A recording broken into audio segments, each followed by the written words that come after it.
Thank you very much, Martine, for chairing this this session. And yeah, indeed, as the chair of the wrap-up session, I'm honored to do this.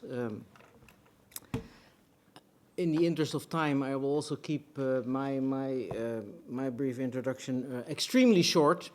I just wanted to say that what I think for those of you who attended the cocktail party last night, as the Dutch ambassador to OECD, we've always strongly supported the NAEC project, New Approaches to Economic Challenges, because we think that the OECD is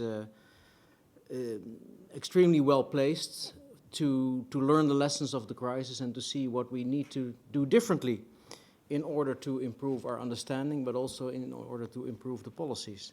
So that's why we are very happy to have also this an active role in this conference. Actually, I was reading again, Mathilde, your wonderful brochure, which is out there for everybody who hasn't picked it up yet on the NAEC project, New Approaches to Economic Challenges, and the main messages.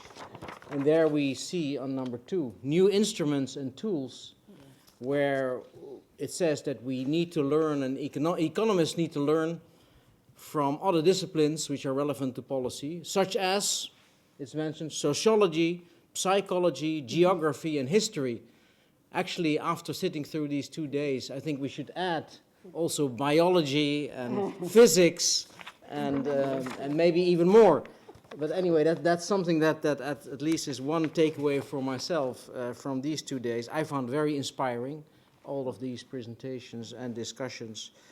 But of course, as many of you have already said, for policymakers, the big question is, I think Ralph said it in his first presentation at the first day, so what?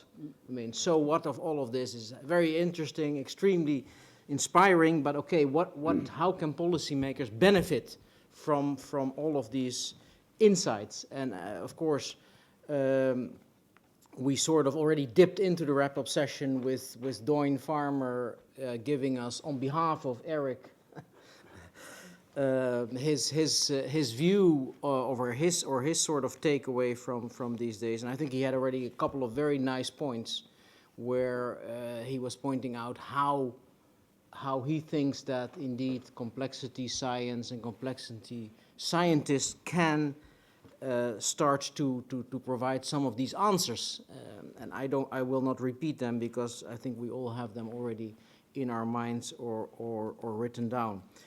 So, but this is for me the key question of this session. So let me immediately pass the floor to Lex Hoogduin and then to Mathilde, and then I also would very much like to get your views as you still sit around the table. The ones that are still here are, of course, the real diehards that didn't have to catch the plane, or at least planned it so that they didn't have to. So that's great. So let's also benefit from your insights. But